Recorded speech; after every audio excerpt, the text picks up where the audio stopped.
Aesthetics के लिए मैं अनीता दिनेश आपका स्वागत करती हूँ। आज हम बात करेंगे मैरीगोल्ड फ्लावर्स के बारे में, मैरीगोल्ड के प्लांट के बारे में। सर्दियों में फूलों का जो आगाज़ होता है वो मैरीगोल्ड के फ्लावर्स से ही होता है, इसीलिए शायद हमारे यहाँ बहुत सारी सेरेमनीज़ में गेंदे के फूलों का बहुतायत में इस्तेमाल होता है। मंदिरों से लेकर के घरों तक में हम अपने फेस्टिवल्स में, अपने यहाँ शादी ब्याह में, पूजा पाठ में, साथ ही साथ तमाम सुख दुख की सेरेमनीज़ में गेंदे के फूलों का बहुतायत से यूज़ करते हैं। ये हमारे कल्चर में एक बहुत ही पवित्र और बहुत ही ज़्यादा पूजनीय फ्लावर माना जाता है। हम में से ज़्यादातर लोगों ने अपने मैरीगोल्ड की सैपलिंग्स प्लांट कर ली होंगी, वो धीरे धीरे बढ़ रही होंगी। तो आज के वीडियो में मैं आपको ये बताऊंगी कि किस तरह से उनकी ग्रोथ को आप बढ़ाएं, आपके प्लांट अच्छे और बुशी हो जाएं, जिनमें बहुत बड़ी तादाद में फ्लावरिंग हो, और किस तरह से आप अपने गेंदे के फूलों के साइज़ को मेंटेन कर सकते हैं और बड़े से बड़े साइज़ के फूल आप अपने गेंदे के प्लांट में से लें, मैरीगोल्ड के प्लांट में से लें। इस वीडियो में मैं आपको ये भी बताऊंगी। मैं आपको ये बताऊंगी कि किस तरह से हम मैरीगोल्ड की कटिंग्स तैयार कर सकते हैं, आपका प्लांट हेल्दी बना रहे, उसमें किसी तरह का पेस्ट इन्फेस्टेशन या वो किसी तरह की डिजीज़ का शिकार ना हो, आप कौन कौन से ऐसे प्रिकॉशंस रखें। तो चलिए देर न करते हुए शुरू करते हैं। गेंदा यानी कि मैरीगोल्ड का ये 101 वीडियो है। इसका मतलब ये है कि गेंदे के प्लांट से, उसके फ्लावर से जुड़ी हुई हर जानकारी आपको इस वीडियो में मिल जाएगी। अब बात करेंगे गेंदे की सीड, सैपलिंग और जर्मिनेशन के रिगार्डिंग। गेंदा एक ऐसा प्लांट है जिसको क्या कोई आम या खास सभी लोग लगा सकते हैं। अगर आपने सीड्स नहीं खरीदे हैं, आप सैपलिंग्स खरीदने में पैसे नहीं खर्च करना चाहते हैं, तो आप दीपावली पे जब पूजा के लिए फूल ले आएँ तो ऑब्वियसली आप गेंदे के फूल लाते ही होंगे, और उन फूलों को ज़मीन में इस तरह से बिखेर करके डाल दें और आपकी ज़रूरत के मुताबिक उनमें सैपलिंग्स निकल आएंगे, जिनको आप थोड़ा बड़ा होने पर सही जगह ट्रांसप्लांट करके और विदाउट एनी एक्स्ट्रा एक्सपेंडिचर आप अपने गेंदे के प्लांट को पा सकते हैं। अब बात करेंगे सैपलिंग्स की और सीड्स की। गेंदे के सीड्स आपको किसी भी ऑनलाइन साइट पे या किसी भी सीड शॉप पे मिल जाएंगे। गेंदे की जो मुख्य वैरायटी हैं उनमें African marigold, French marigold, signet marigold और टैगेट्स मैरीगोल्ड की वैरायटीज़ हैं। इसके अलावा आपको इंडियन मैरीगोल्ड की वैरायटीज़ भी मिल जाएंगी और सिंगल पेटल मैरीगोल्ड्स मिल जाएंगे। आपको अफ्रीकन मैरीगोल्ड में आइवरी यानी कि ऑफ वाइट कलर के मैरीगोल्ड्स भी मिल जाएंगे। पर आप भूल कर भी ई कॉमर्स साइट पे बिक रहे ब्लू मैरीगोल्ड के सीड्स को ना खरीदें, क्योंकि ये ब्लू कलर के मैरीगोल्ड्स नहीं होते हैं और ये एक मार्केटिंग का स्टाइल बोल सकते हैं, गिमिक बोल सकते हैं, फ्रॉड बोल सकते हैं। इस पे मैंने एक वीडियो बनाया हुआ है, ऊपर आपको लिंक आ रहा होगा। आप चाहें तो ब्लू मैरीगोल्ड पे मेरा जो वीडियो है उसको देख सकते हैं और उसके बारे में पूरी जानकारी इकट्ठा कर सकते हैं। गेंदे के सीड्स को लगा करके उगाने का समय निकला तो नहीं है, पर थोड़ा लेट हो गया है। अगर अभी आप सीड्स को लगाएंगे तो आपके गेंदे थोड़ा सा लेट तैयार होंगे और तब तक मार्केट में गेंदे के प्लांट्स लगे हुए या सैपलिंग्स आ चुके हैं। और अगर आप सैपलिंग्स लेना चाहते हैं, सैपलिंग्स ले चुके हैं और आप उनको लगाना चाहते हैं, तो आपको ये सैपलिंग्स 10 से 12 रुपए में किसी भी नर्सरी में आसानी से मिल जाएंगी, या आपके यहाँ जो लोकल मंडियाँ लगती होंगी वहाँ पे जो लोग सब्जियों की पौध लेके बैठते होंगे उनके पास गेंदे के भी सैपलिंग्स ज़रूर होते हैं। आप वहाँ से थोड़े ज़्यादा सस्ते सैपलिंग्स ले सकते हैं, जो नर्सरी के मुकाबले उनके रेट्स काफ़ी कम होंगे। इस तरह से आप अपने सैपलिंग्स को लगा सकते हैं। मैंने अपने सैपलिंग्स 1 महीने पहले लगभग लगा दिए थे और कुछ सैपलिंग्स मैंने सितंबर के एंड में लगाए थे, जिनमें अब बड्स आने लगी हैं, फूल आने लगे हैं। कुछ मैंने अक्टूबर में लगाए हैं। ये देखिए आप, अब ये इतने बड़े हो चुके हैं और इनको मैंने इस तरह से ग्राउंड में 6-6 इंच के अंतर पे ट्रांसप्लांट कर दिया है। और अगर आपको पॉट में लगाने हो अपने गेंदे के प्लांट, तो एक पॉट में आप 1 या 2 प्लांट लगा सकते हैं। 2 प्लांट लगाना हमेशा बेहतर होता है कि अगर आपका प्लांट किसी वजह से ख़राब हो जाए एक प्लांट, तो दूसरा प्लांट बना रहता है, और 2 प्लांट से आपका जो गमला है वो जल्दी भर जाएगा, थिक हो जाएगा, जो देखने में अच्छा रहेगा।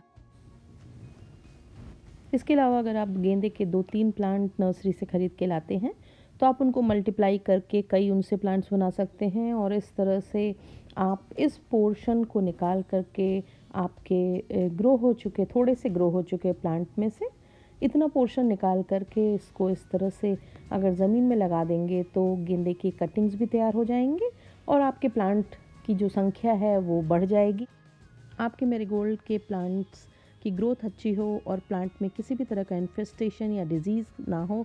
इसके लिए ज़रूरी है कि आप एक उचित प्लांटर का चुनाव करें। प्लास्टिक के और इसके साथ ही साथ सिरेमिक के प्लांटर्स में मैरीगोल्ड के या कोई भी सीजनल फ्लावर को बिल्कुल भी मत लगाइए। आप इन प्लांटर्स की जगह सीमेंट और टेराकोटा के प्लांटर्स को यूज़ कीजिए। आपके प्लांट्स भी हेल्दी रहेंगे और उनमें किसी भी तरह का इन्फेस्टेशन नहीं होगा, उनकी ग्रोथ भी अच्छी रहेगी और ये प्लांटर्स आपको सस्ते भी पड़ेंगे। इसलिए इन्हीं प्लांटर्स में आप अपने मैरीगोल्ड के प्लांट को लगाएं और आप देखिएगा कि आपका प्लांट हेल्दी ग्रो होगा और उसमें किसी भी तरह की डिजीज़ या प्रॉब्लम बिल्कुल नहीं होगी। मैरीगोल्ड या गेंदे के प्लांट के लिए सबसे बढ़िया जो सॉइल है वो वेल ड्रेन्ड लोमी सॉइल होती है। अगर आपके यहाँ की सॉइल लोमी नहीं है तो आप उसमें 30% कोर्स सैंड मिला करके 40% के करीब काउडंग मिला के और रेस्ट ऑफ द पोर्शन में नॉर्मल गार्डन सॉइल मिला करके आप अपने प्लांट्स को लगाएं। इससे आपके प्लांट की ग्रोथ अच्छी होगी और प्लांट में मिट्टी में वाटर लॉगिंग की प्रॉब्लम नहीं होगी। इससे आपके प्लांट की रूट रॉट भी नहीं होंगी और ज़्यादा नमी की वजह से जो इन्फेस्टेशंस होते हैं वो भी नहीं होंगे। गेंदे के फूलों को अच्छी फ्लावरिंग के लिए परफेक्ट सनशाइन की ज़रूरत होती है और 6 घंटे की धूप तो ज़रूरी ही है। अगर ये 8 घंटे की धूप वाले एरियाज़ में आप इनको लगाएंगे तो ये बहुत ही बेहतरीन फ्लावरिंग करेंगे और आपका प्लांट भी हेल्दी होगा और उसमें किसी भी तरह की डिजीज़ या इन्फेस्टेशन की जो संभावना होगी वो ना के बराबर होगी। इसलिए आप इनको जब भी लगाएं सनी एरिया में लगाएं। अगर आपने इन प्लांट्स को धूप में रखा है और 6 से 12 इंच के गमलों में लगाया है तो इनको रेगुलर वाटरिंग की ज़रूरत है। ज़मीन में अगर आपने लगाया है तो मिट्टी की क्वालिटी के अकॉर्डिंग और आपकी वाटरिंग का जो मात्रा है उसके अकॉर्डिंग आप उसकी जो वाटरिंग है उसको रेगुलेट कर सकते हैं। पर गमलों में इनको लगभग रोज़ पानी की ज़रूरत होगी, खासकर अगर आपने इनको 8 से 12 इंच तक के गमलों में लगाया है तो आप इनको रोज़ पानी दें। हाँ, अगर बीच में एक दिन का अगर ड्राई स्पेल हो जाता है तो वो प्लांट की हेल्थ के लिए अच्छा होता है और बीच बीच में आपको ये करना होगा। रेगुलर वाटरिंग के बाद बीच में एक दिन आप स्किप करिए और आप देखिए उसके बहुत ही बेहतर रिजल्ट होंगे। एक बात जो और ध्यान रखने की है कि जब आप गेंदे के प्लांट में वाटरिंग करें तो फोलिएज पर और फूलों पर पानी न जाए, क्योंकि अगर आप इनके फूलों पर या फोलिएज पर पानी डालेंगे तो उससे प्लांट में तरह तरह के फंगल इन्फेक्शंस होने का और पेस्ट इन्फेस्टेशन होने का डर होता है, इसलिए इसको अवॉइड करें। एक बात जो आपको अपने मैरीगोल्ड के प्लांट्स में ध्यान रखनी है वो है इनकी फर्टिलाइजेशन नीड। सबसे पहले जब आपने अपने सैपलिंग्स को ट्रांसप्लांट कर दिया हो उनकी प्रॉपर जगह पे, तो सबसे पहला जो आपका फोकस होगा वो होगा इन सैपलिंग्स के से लगाए हुए जो बेबी प्लांट्स हैं इनकी ग्रोथ को बढ़ाना, सो दैट कि इनमें ब्रांचेस ज़्यादा निकले और इनकी ग्रोथ थोड़ी स्पीडी हो, जल्दी हो, ताकि इनमें जल्दी से फ्लावरिंग होनी स्टार्ट हो जाए और ये घने और बुशी बन जाए। इसलिए इनिशियल स्टेज में आपको फ्लावरिंग पे फोकस न करके शुरुआती 1 महीने में आपको इनमें 2 बार कोई ऐसा फर्टिलाइज़र डालना होगा जो फोलिएज की ग्रोथ को एक्टिवेट करता हो। इसके लिए आप NPK 19-19-19 डाल सकते हैं। आप वर्मी कंपोस्ट और काउडंग कंपोस्ट को अच्छी जेनरस क्वांटिटी में डाल सकते हैं और इसके साथ ही आप इनमें कोई भी लिक्विड ऑर्गेनिक मैन्योर को यूज़ करके ये काम कर सकते हैं। अब जब आपकी 1 महीने में फोलिएज की ग्रोथ ठीक ठाक हो जाएगी तो आपको अपना फोकस शिफ्ट करना होगा फ्लावरिंग पे। फ्लावरिंग में 2 चीज़ें ध्यान रखनी होंगी। पहला तो फ्लावरिंग की क्वांटिटी ज़्यादा हो और उसकी क्वालिटी अच्छी हो, यानी कि आपके गेंदे के मैरीगोल्ड के प्लांट में जो फूल आए उनका आकार काफ़ी बड़ा हो और देखने में वो हेल्दी और खूबसूरत हो और वो प्रॉपरली फॉर्म्ड हो। इसके लिए जो आपको फर्टिलाइज़र यूज़ करना है उनमें आपको 2-3 ऑप्शन मिलेंगे। आप DAP को यूज़ कर सकते हैं और इसके अलावा आप मस्टर्ड केक का फर्टिलाइज़र बना करके भी यूज़ कर सकते हैं और बनाना पील और एगशेल फर्टिलाइज़र को यूज़ कर सकते हैं। ये ऑप्शन आपके ऊपर निर्भर करता है। आप अगर केमिकल में जाना चाहते हैं तो DAP यूज़ करें, अगर आप ऑर्गेनिक यूज़ करना चाहते हैं तो बनाना पील और एगशेल फर्टिलाइज़र या फिर कोई लिक्विड ऑर्गेनिक मैन्योर आप यूज़ कर सकते हैं। और DAP के साथ आपको 2 चीज़ें जो आपको तीसरी स्टेज में यूज़ करनी होगी वो होगा कि जब आपकी बड्स फॉर्मेशन होने का टाइम आ जाए तो आपको इनमें पोटाश और इसके साथ ही साथ माइक्रो न्यूट्रिएंट्स, ये 2 चीज़ें अलग से इनमें डालनी पड़ेगी। आप अपने प्लांट्स में 1-1 चम्मच पोटाश और 1-1 चम्मच माइक्रो न्यूट्रिएंट पाउडर को कम से कम 1 महीने में एक बार अच्छे से डालें सो दैट इनमें कलियां ज़्यादा फॉर्म हो और इनमें फ्लावर का साइज़ काफ़ी बड़ा हो जाए। और अगर आप माइक्रो न्यूट्रिएंट पाउडर और पोटाश को यूज़ करेंगे तो उससे आपको फ्लावर्स ज़्यादा क्वांटिटी में भी मिलेंगे और फ्लावर्स का जो साइज़ है वो भी अच्छा बड़ा होगा और आपका प्लांट भी हेल्दी रहेगा। तो आप ये 3 स्टेजेस में अलग अलग तरह के फर्टिलाइज़र यूज़ करके अपने प्लांट को हेल्दी बना सकते हैं। इसके अलावा आप मस्टर्ड केक का फर्टिलाइज उसके 1 मग पानी को 1 बकेट प्लेन वाटर में मिला करके अपने प्लांट्स में डालें। ये फ्लावरिंग को बहुत ज़्यादा बूस्ट करता है। दूसरा, ये सबसे सस्ता फर्टिलाइज़र है। बस ध्यान ये रखना होगा क्योंकि मस्टर्ड केक काफ़ी ज़्यादा गर्म होता है, इसलिए आप इसको बहुत ज़्यादा क्वांटिटी में मत डालें और इसको डाइल्यूट किए बिना तो बिल्कुल भी मत डालें। दिन के वक्त धूप जब निकली हो तब भी इनको ना डालें, या तो आप इनको अर्ली मॉर्निंग डालें या शाम को सनसेट होने के समय डालें। और सारे ही केमिकल फर्टिलाइजर्स आप रूट्स के पास या मेन स्टेम के पास ना डाल के प्लांटर के चारों ओर या ज़मीन में प्लांट से लगभग 2 इंच की दूरी पे डालें और फिर प्लांटर में अच्छे से पानी भर दें सो दैट कि फर्टिलाइज़र डाइल्यूट होकर के रूट्स तक अच्छे से पहुंच जाए। आपके मैरीगोल्ड के प्लांट्स को अगर ज़रूरत हो तो आप सपोर्ट प्रोवाइड करें, क्योंकि अगर जब इनके फ्लावर्स बहुत ज़्यादा बड़े होने लगते हैं तो वो नीचे की तरफ झुकने लगते हैं और उनकी जो स्टेम होती है क्योंकि अंदर से हॉलो होती है वो फ्लावर का लोड नहीं ले पाती है। ऐसे में आपको इस तरह से लकड़ियों की स्टिक के सहारे या बांस की डंडियों के सहारे अपने प्लांट को सपोर्ट देना चाहिए सो दैट कि प्लांट का शेप भी प्रॉपर बना रहे और फूल भी उसमें अच्छे से ग्रो होते रहें। मैरीगोल्ड के प्लांट को पिंचिंग की और डेडहेडिंग की उतनी ज़्यादा ज़रूरत नहीं होती है जितनी कि और विंटर फ्लावर्स को होती है, इसलिए बहुत ज़रूरी ना हो तो इन दोनों चीज़ों को इनके साथ ना करें। पर ये ध्यान रखना है कि हमें टाइम टू टाइम इनकी टिलिंग तो ज़रूर ही करनी है। मैरीगोल्ड का प्लांट एक ऐसा प्लांट है जो तरह तरह के पेस्ट को अपनी तरफ अट्रैक्ट करता है और यहाँ तक कि अगर आपने अपने किचन गार्डन में और फ्लावर के संग मैरीगोल्ड लगा रखे हों तो ये बहुत ही तेज़ी से तरह तरह के इन्फेस्टेशन को आपके दूसरे प्लांट में भी स्प्रेड कर सकता है। इसलिए ज़रूरी है कि आप अपने मैरीगोल्ड के प्लांट को कोशिश करें कि उसमें किसी तरह का इन्फेस्टेशन और या फिर कोई डिजीज़ ना होने पाए, और अगर ऐसा हो तो आप फिर उसका समुचित इलाज करें। मैरीगोल्ड में आने वाली सबसे जो इम्पॉर्टेंट प्रॉब्लम है वो है इनकी लीव्स का कर्ल होना। जब इनकी लीव्स ट्विस्ट होने लगें, मुड़ी तुड़ी दिखाई देने लगें, तो आप समझ लीजिए कि ये जो डिस्टॉर्शन है ये एफिड्स की वजह से आ रहा है। और ये एफिड्स टेंडर स्टेम्स को और नीचे की लीव्स के पोर्शन को से प्लांट के जूस को सक कर लेते हैं, जिसकी वजह से लीव्स ड्राई, कर्ली और पीली पड़ने लगती हैं और ये इससे आपका प्लांट धीरे धीरे मर जाता है, ख़राब हो जाता है।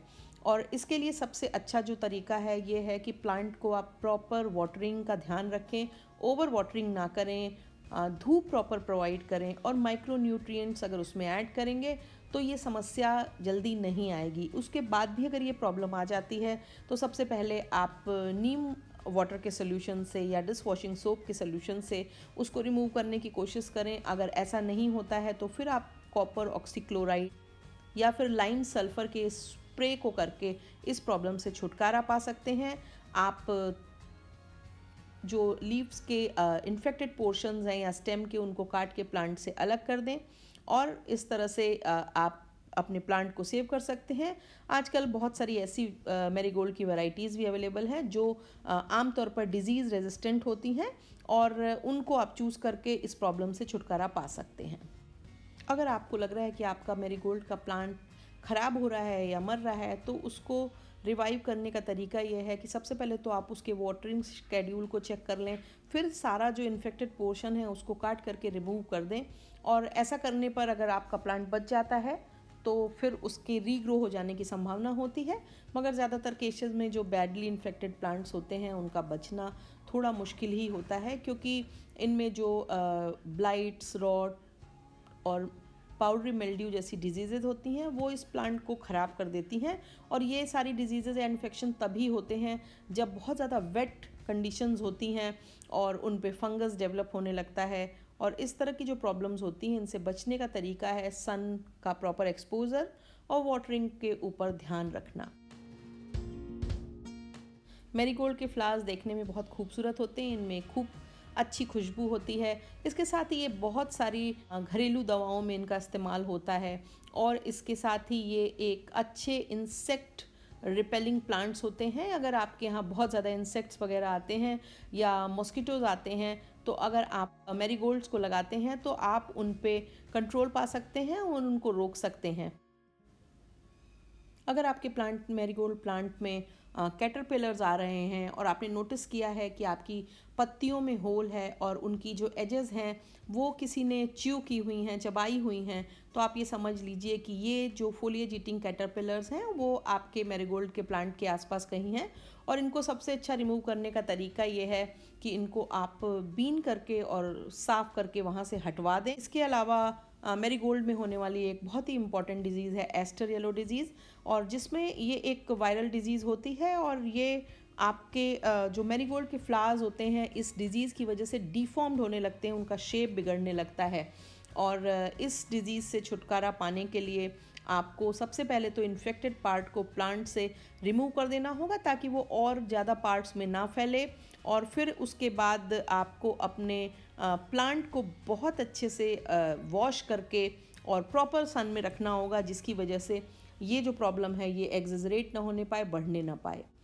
इसके अलावा मैरीगोल्ड प्लांट पे कई बार स्पाइडर माइट्स का अटैक होता है। इनमें तरह तरह के रॉट और ब्लाइट से रिलेटेड डिजीज़ेज़ होती हैं जिनको कि आप समय समय पर अगर माइक्रोन्यूट्रिएंट यूज़ करें या धूप का एक्सपोजर करें, वाटरिंग पे कंट्रोल रखें तो उन पे कंट्रोल पा सकते हैं।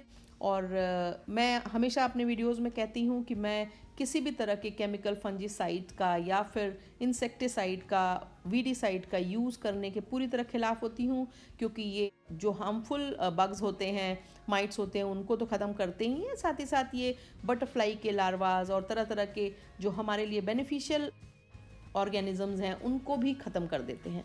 तो कोशिश करें कि इस तरह के केमिकल्स का, हार्मफुल केमिकल का यूज़ ना करें, क्योंकि गार्डनिंग का जो मेन उद्देश्य होता है वो होता है प्रकृति की सुंदरता को बढ़ाना, पर्यावरण को स्वच्छ रखना और आपके मन को प्रसन्न रखना।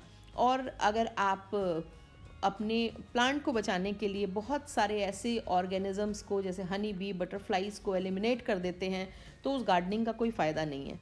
अगर आपको मेरा वीडियो पसंद आया हो तो मेरे वीडियो को लाइक करें, मेरे वीडियो को अपने गार्डनिंग लविंग फ्रेंड्स के संग शेयर करें, मेरे चैनल को सब्सक्राइब करें और बेल आइकन दबाना ना भूलें ताकि गार्डनिंग से जुड़े हुए जो भी मैं अपडेट्स करूँ वो आप तक पहुँचे। Thank you very much.